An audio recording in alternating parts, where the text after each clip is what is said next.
America, আর তারপরেই চীনের এই মহড়া। স্রেফ দেখনদারি নাকি দেশ দখলের ছক? চীনের হাবভাব ভালো ঠেকছে না তাইওয়ানের, সে কারণে তারাও জোরদার প্রস্তুতি নিতে ইতিমধ্যেই শুরু করে দিয়েছে।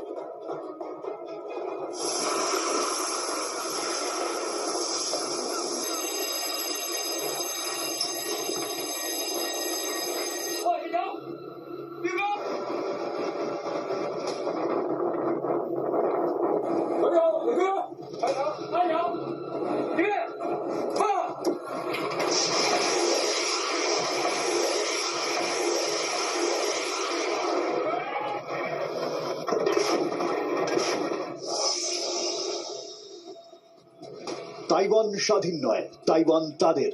দীর্ঘদিন এই দাবি করে আসছে চীন। এবার তাইওয়ানের স্বাধীনতা চাইছে যারা, তাদের পাল্টা বার্তা দিতে জোরদার সেনা মহড়ার দেখনদারি শুরু করে দিয়েছে চীন। সোমবার থেকে তাইওয়ানের চারপাশে শুরু হয়েছে জাস্টিস মিশন 2025। মার্কিন স্পিকার ন্যান্সি পেলোসি চীনের চোখ রাঙানিকে বার্তা না দিয়ে তাইওয়ান যান 2022 সালে। তারপর থেকে অন্তত 12 সেনা মহড়া চালিয়েছে চীনের পিপলস লিবারেশন আর্মি। তাইওয়ান দখলের জিগির জোরদার করেছে বেইজিং, কিন্তু এবার বেইজিং এর তরফে স্পষ্ট বার্তা এসেছে, শুধু তাইওয়ান নয়, তার পাশে যারা দাঁড়াবে ছেড়ে কথা বলা হবে না তাদের।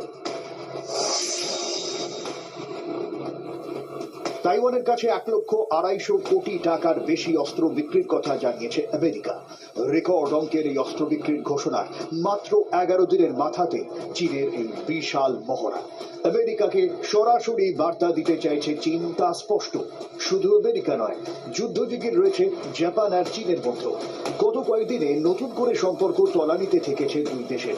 জাপানের প্রধানমন্ত্রী সরাসরি বলেছিলেন, চীন যদি তাইওয়ান আক্রমণ করে, জাপান তাইওয়ানের পাশে দাঁড়িয়ে চীনের বিরুদ্ধে যুদ্ধ করবে। তা নিয়ে চাপানুতোর এখনো শেষ হয়নি। এই আবহেই চীনের জাস্টিস মিশন 2025।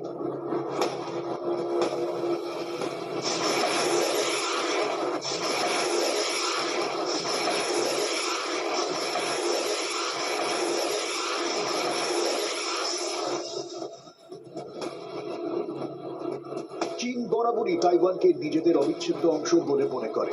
কখনোই তাইওয়ানের স্বাধীনতা স্বীকার করেনি চীনের কমিউনিস্ট সরকার। তবে স্বাধীন তাইওয়ানকে সামনে রেখে বহুবার চীনের ওপর কূটনৈতিক চাপ বাড়ানোর কৌশল নিয়েছে আমেরিকা এবং পশ্চিম ইউরোপের দেশগুলো। এবার পাল্টা চাপ বাড়ানোর কৌশল চীনের। এই মহড়ায় চীন আর তাইওয়ানের মাঝে যে জলসীমা, তাইওয়ান প্রণালী সমেত গোটা তাইওয়ান ঘিরে চীন মহড়া চালাচ্ছে। পাল্টা প্রস্তুতি রাখছে তাইওয়ান। ইতিমধ্যেই তাইওয়ান নিজেদের জলসীমায় ঢুকে পড়া একাধিক চীনা যুদ্ধ জাহাজে নজর রেখেছে। অন্তত 89টি চীনা এয়ারক্রাফট আর ড্রোন তাইওয়ানের আকাশ সীমা লঙ্ঘন করেছে বলে অভিযোগ।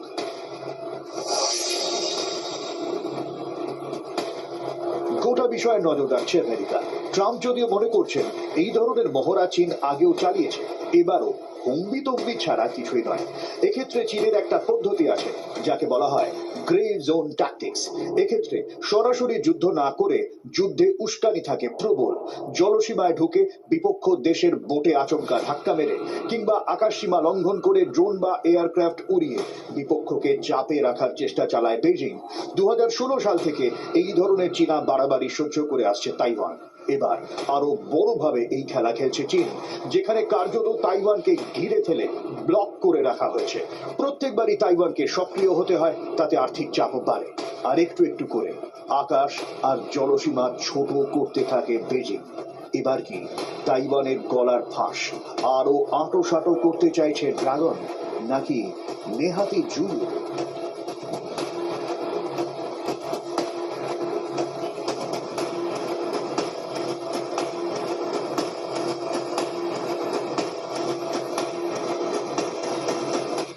ব্যুরো রিপোর্ট, জি 24 ঘন্টা। চীনের এই বিশাল মহড়া আজ দ্বিতীয় দিনে, কিন্তু টেনশন চরমে। প্রশ্ন হচ্ছে, এবার এই বিশাল মিলিটারি ড্রিল করে চীন স্রেফ ফাঁকা মেসেজ দিতে চাইছে? এক্সপার্টরা বলছেন সেটা নাও হতে পারে, কারণ জিনপিং 2027 সালের মধ্যে তাইওয়ান দখলের একটা জিগির তুলেছেন, একটা হাওয়া তুলছেন। আর সেক্ষেত্রে তাইওয়ান দখলের এটা ফার্স্ট স্টেপ হতেই পারে। যদি তাই হয় তাহলে কি এবার সরাসরি যুদ্ধ?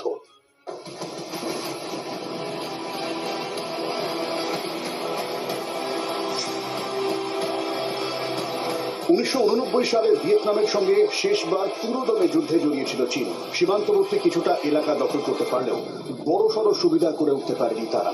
যুদ্ধের নিশ্চিত জয় কেউই পায়নি।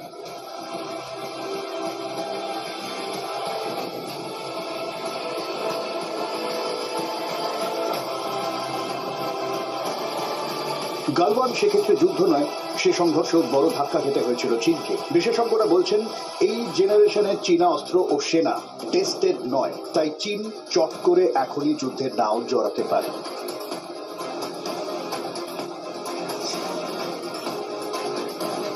বিশেষজ্ঞদের মতে তাইওয়ান দখলে আরও শক্তি প্রয়োজন চীনের। সামরিক সরবরাহে খামতি রয়েছে চীনের, আরও যুদ্ধজাহাজ প্রয়োজন তাদের। তাইওয়ান সমুদ্রতটকে দুর্ভেদ্য দুর্গ বানিয়ে রেখেছে, সেই নিরাপত্তা ভাঙার মতো শক্তি সামরিক সরবরাহ এখনো চীনের নেই।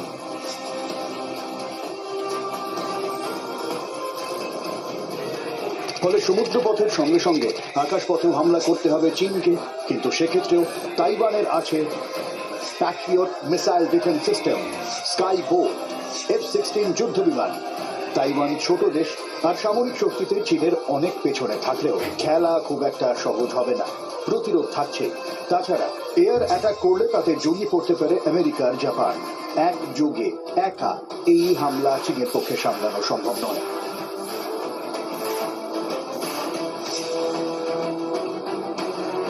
বিশেষজ্ঞদের মতে পুরোদমে যুদ্ধে না গেলেও তাইওয়ানকে অশান্ত করে চাপ বাড়ানোর টার্গেট হতে পারে বেইজিং এর।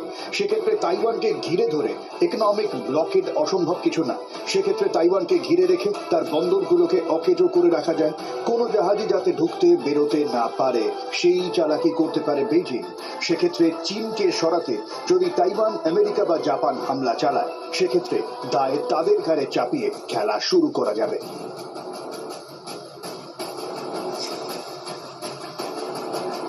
একাধিক মার্কিন গোয়েন্দা রিপোর্টের দাবি 2027 সালের মধ্যে তাইওয়ানকে চীন নিয়ে নিতে চায়, মাঝে 2026।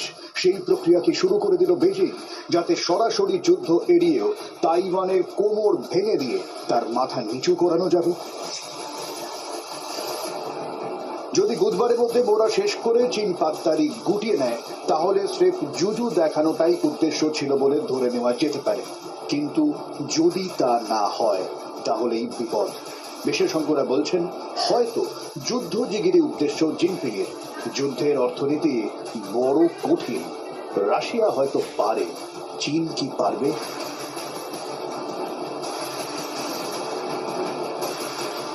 ব্যুরো রিপোর্ট, জি24 ঘন্টা। একটা বিষয়ে বিশেষজ্ঞরা বলছেন যে চীন শুধু শুধু মহড়া করলো সেরকমটা সবসময় হয় না, তার পেছনে গভীর স্ট্র্যাটেজি থাকে এবং একটা উস্কানি থাকে। ফিউচার স্ট্র্যাটেজি ভেবেই চীন মহড়া করে এবং এই মহড়া তো বুঝিয়ে দিচ্ছে চীন এক্স্যাক্টলি কি চাইছে। এবং চীন সরাসরি বলছে যে এটা তাইওয়ানের স্বাধীনতার জন্য, তাইওয়ানের স্বাধীনতাতে যারা বাধা দিচ্ছে তার জন্য সরাসরি হুমকি দিচ্ছে। কি কারণে এই মহড়া, কি ভাবনা থেকে চীন এই ধরনের মহড়া করে থাকে বুঝিয়ে দিচ্ছেন কূটনৈতিক বিশ্লেষক শুভাশিস বন্দ্যোপাধ্যায়।